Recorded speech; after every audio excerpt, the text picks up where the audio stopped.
Hello everyone, daily current affair series में आज हम लोग देखेंगे 10 से 12 अगस्त 2023 के करंट अफेयर। तो आते हैं आज के पहले करंट अफेयर पे।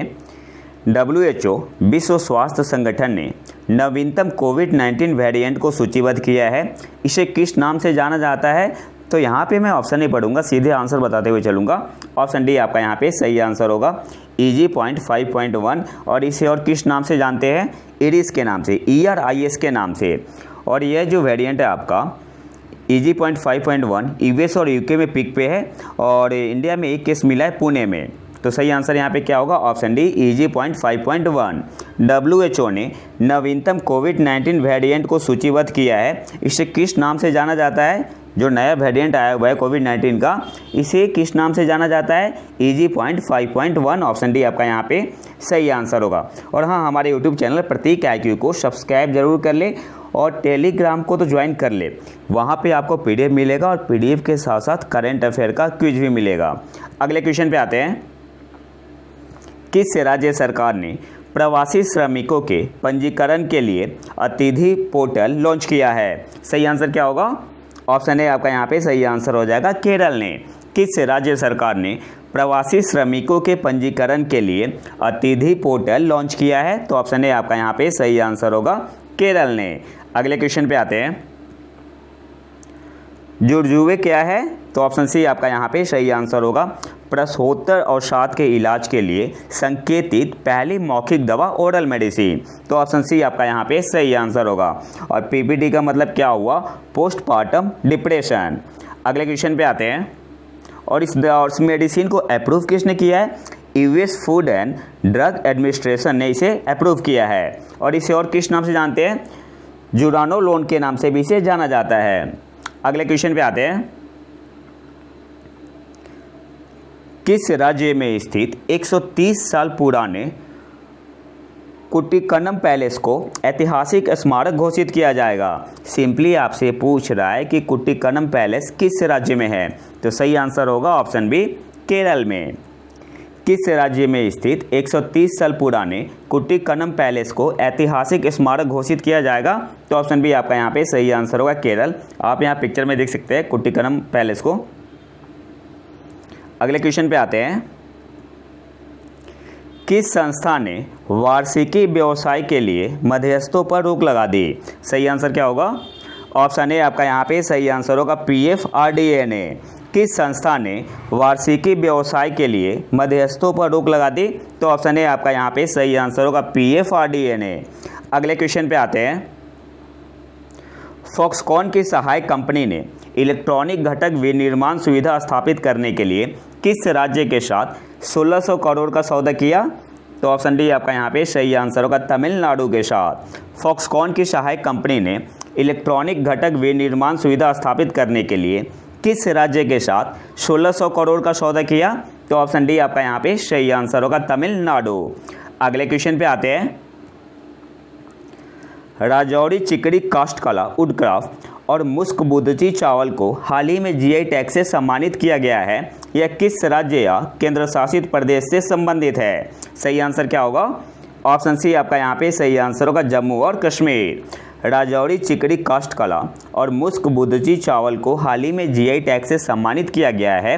यह किस राज्य या केंद्र शासित प्रदेश से संबंधित है? तो ऑप्शन सी आपका यहाँ पे सही आंसर होगा, जम्मू और कश्मीर से। आप यहाँ पिक्चर में देख सकते हैं, ये है आपका राजौरी चिकड़ी वुडक्राफ्ट और ये आपका राइस है। अगले क्वेश्चन पे आते हैं। एमपावर मेजर जो समाचारों में दिखाई दे रहे हैं किस संगठन से संबंधित है? अच्छा, ये किसे मेजर करता है? तो टोबैको स्मोक को मेजर करता है कि कितने लोग कंज्यूम करते हैं। तो किस संगठन से संबंधित है? ऑप्शन बी आपका यहाँ पे सही आंसर होगा, WHO से। इसके अलावा आपको याद रखना है, प्रेजेंट में कितने लोग स्मोकर हैं? तो 300 मिलियन। 2007 में 22.8% थे और 2021 में घट के कितने हो गए हैं? 17%। 17%। तो दो की पॉइंट आपको याद रखना है। अगले क्वेश्चन पे आते हैं। कार्बन उत्सर्जन, कार्बन एमिशन को कम करने की दिशा में यात्रियों को उनके महत्वपूर्ण योगदान के बारे में शिक्षित करने के लिए कार्बन लाइट मेट्रो ट्रेवल नामक एक अग्रणी पहल का अनावरण किसने किया है?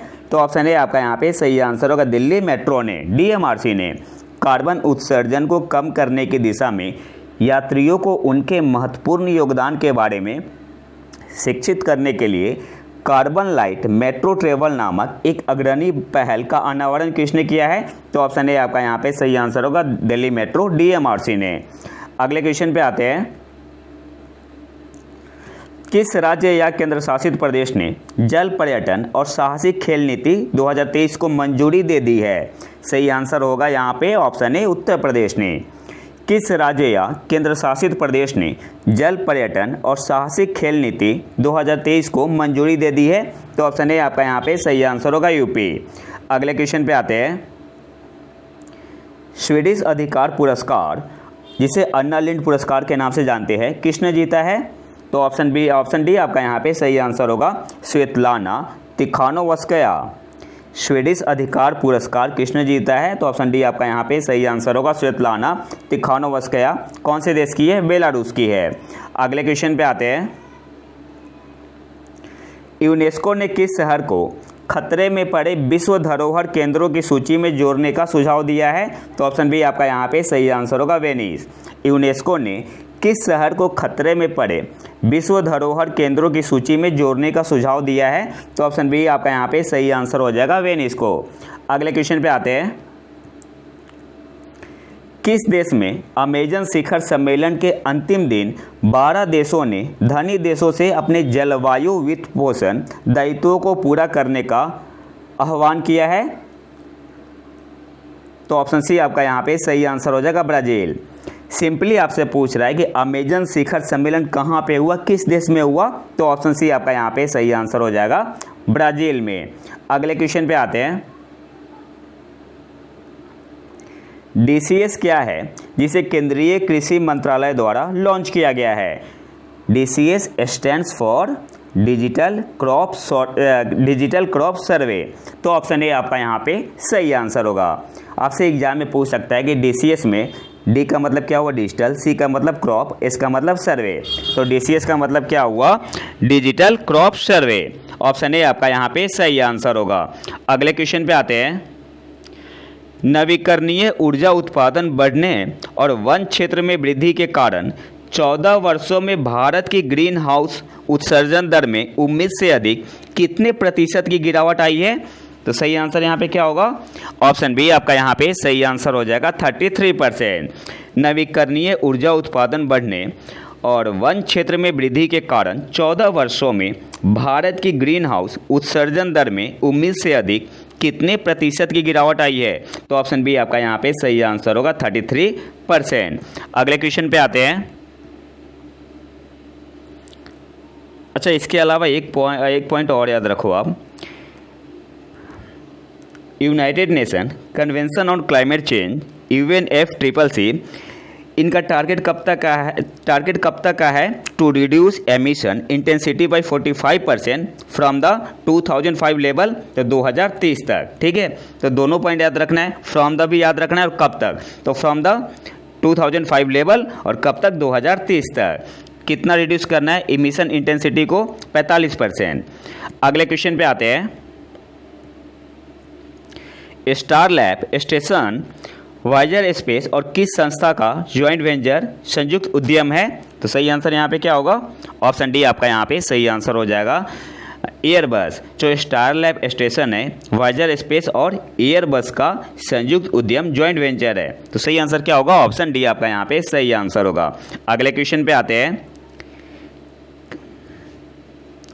किलाड़ी में खुदाई कर रहे पुरातत्वविदों ने संगम काल की एक क्रिस्टल क्वार्ट्ज वजन इकाई की खोज की है। किलाड़ी किस राज्य में स्थित है? तो सही आंसर क्या होगा? ऑप्शन बी आपका यहाँ पे सही आंसर हो जाएगा, तमिलनाडु में। किलाड़ी में खुदाई कर रहे पुरातत्वविदों ने संगम काल की एक क्रिस्टल क्वार्ट्ज वजन इकाई की खोज की है। किलाड़ी किस राज्य में स्थित है? तो ऑप्शन बी आपका यहाँ पे सही आंसर होगा, तमिलनाडु में। अगले क्वेश्चन पे आते हैं। रक्षा मंत्रालय ने इंटरनेट से जुड़े सभी कंप्यूटरों में माइक्रोसॉफ्ट ऑपरेटिंग सिस्टम को स्थानीय स्तर पर विकसित ओपन सोर्स उबंटू पर आधारित एक नए ऑपरेटिंग सॉफ्टवेयर से बदलने का फैसला किया है, स्वदेशी अपना। इस नए ऑपरेटिंग सॉफ्टवेयर का नाम क्या है? तो ओएस का नाम क्या है जो हमारे देश ने खुद से डेवलप किया है, स्वदेशी रूप से विकसित किया है? तो सही आंसर क्या हो जाएगा? ऑप्शन है माया। उस ऑपरेटिंग सिस्टम का नाम है माया। और बहुत ही इंपॉर्टेंट क्वेश्चन है, आने वाले किसी भी एग्जाम में आएगा। अगले क्वेश्चन पे आते हैं।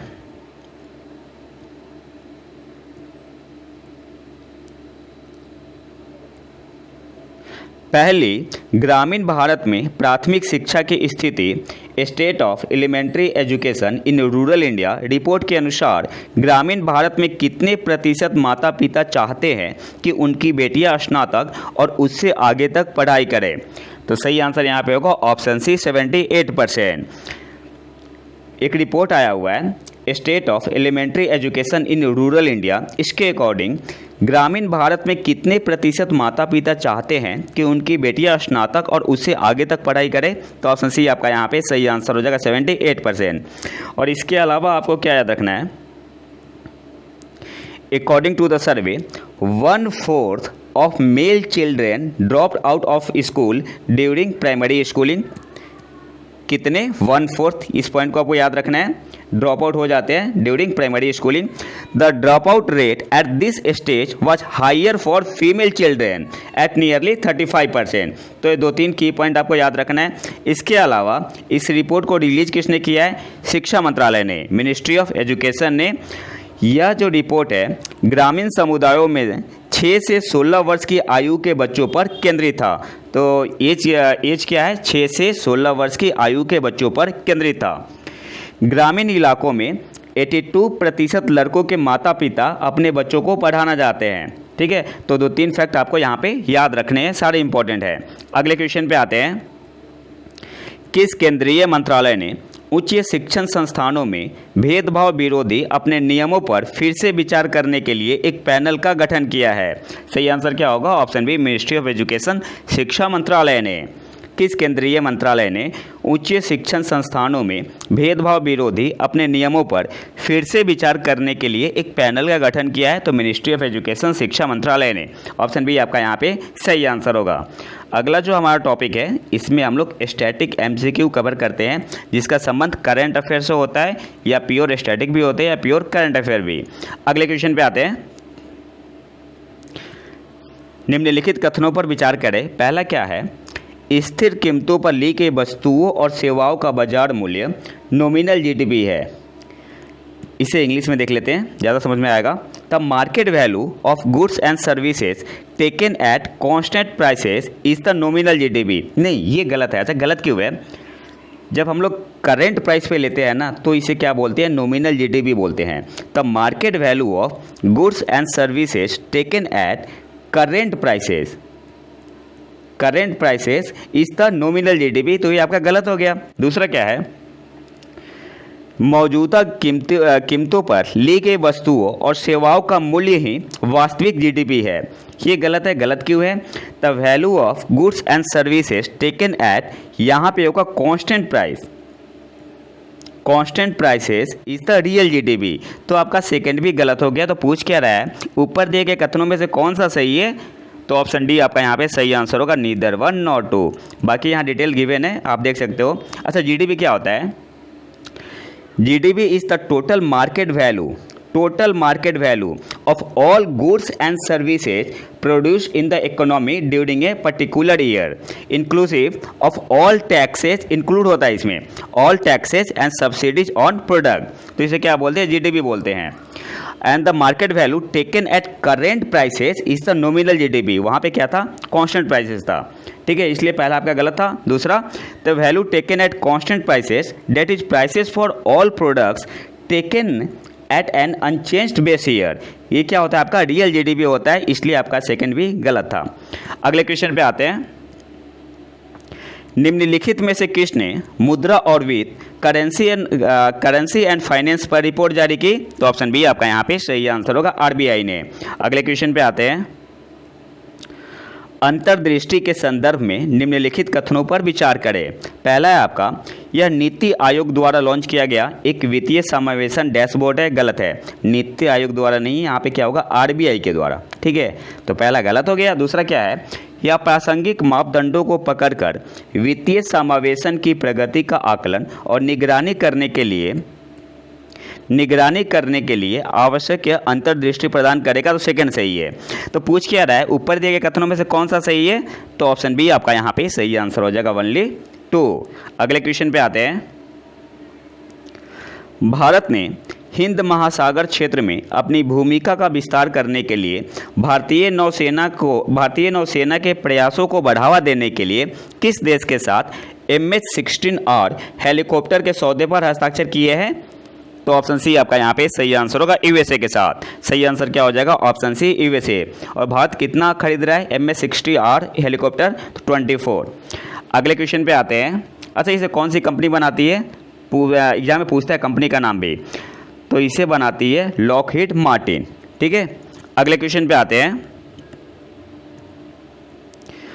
वर्ल्ड बायोफ्यूल डे, विश्व जैव ईंधन दिवस किस दिन मनाया जाता है, तो ऑप्शन ए आपका यहाँ पे सही आंसर होगा, 10 अगस्त को। वर्ल्ड बायोफ्यूल्स डे किस दिन मनाया जाता है, तो ऑप्शन ए आपका यहाँ पे सही आंसर होगा, 10 अगस्त को। और 2023 की इसकी थीम क्या है, अच्छा इसे मनाना शुरू कब से हुआ था, 2015 से।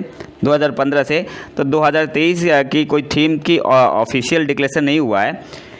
It will be commended on the 2022 theme, और थीम क्या थी 2022 की, biofuels for sustainability and rural income. ठीक है, और इसके अलावा 69 BPSC के लिए आपको क्या याद रखना है, बिहार में 5 ऑपरेशनल बायोफ्यूल प्लांट है। बिहार में कितने ऑपरेशनल बायोफ्यूल प्लांट है, तो 5, और 20 जो है ये आपका करेंटली अंडर डेवलपमेंट में है। ठीक है, तो ये पॉइंट आपको याद रखना है, एग्जाम में पूछ सकता है। अगले क्वेश्चन पे आते हैं। उर्वरकों के संदर्भ में निम्नलिखित कथनों पर विचार करें। पहला क्या है, एक स्कीम है प्रणाम स्कीम, कृषि प्रबंधन योजना के लिए वैकल्पिक पोषक तत्वों को बढ़ावा देने, promotion of alternate nutrients for agriculture management योजना का उद्देश्य रासायनिक उर्वरक के उपयोग को कम करना है, तो जाहिर सी बात है ऑप्शन पहला आपका सही है। जो प्रणाम, सबसे पहले तो आपको याद रखना है प्रणाम का फुल फॉर्म क्या होगा, promotion of alternate nutrients for agriculture management योजना, और इसका ऑब्जेक्टिव क्या है, केमिकल फर्टिलाइजर रासायनिक उर्वरक के उपयोग को कम करना है, तो पहला सही है। दूसरा क्या है, 2018 से 2022 तक यूरिया और DAP की कुल आवश्यकता कम हो गई है, गलत है। क्यों गलत है, तो जो आपका है एक रिपोर्ट आया हुआ था, the total requirement of 4 fertilizer urea, DAP, MOP, NPK, nitrogen, phosphorus, potassium, ये आपका इंक्रीज हुआ 21% से बिटवीन 2017-18 एंड 2021-22। तो ये आपका कम ना होगे, क्या हुआ है, इंक्रीज हुआ है कितने परसेंट से, 21% से। तो आपका सेकेंड गलत हो गया। तो आपका क्या हुआ, सेकेंड आपका गलत हो गया ना, यहाँ पे कम नहीं हुआ, इंक्रीज हुआ है। तो पूछ क्या रहा है, उपयुक्त कथनों में से कौन सा सही है, तो ऑप्शन ए आपका यहाँ पे सही आंसर हो जाएगा, ओनली 1। अगले क्वेश्चन पे आते हैं, जो कि आखिरी क्वेश्चन है हमारा। लिथियम आयन बैटरी के संदर्भ में निम्नलिखित कथनों पर विचार करें।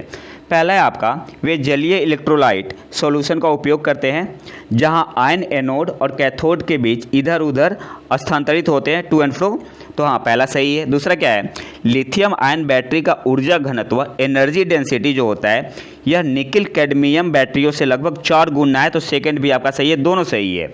पूछ क्या रहा है, ऊपर दिए गए कथनों में से कौन सा सही है, तो ऑप्शन सी आपका यहाँ पे सही आंसर होगा, बोथ 1 और 2। अच्छा, इसमें दिक्कत क्या है, लिथियम आयन बैटरी में एक डिमेरिट है, लिथियम जो होता है बहुत ही रिएक्टिव होता है। तो ये तो था हमारा आज का लेक्चर। अगर आपको इसका PDF चाहिए तो आप हमारे टेलीग्राम चैनल प्रतीक IQ को ज्वाइन कर सकते हैं, और अगर वीडियो पसंद है तो लाइक करें और चैनल को सब्सक्राइब जरूर कर लें। मिलते हैं नए वीडियो में नए टॉपिक के साथ, तब तक के लिए नमस्कार, जय हिंद।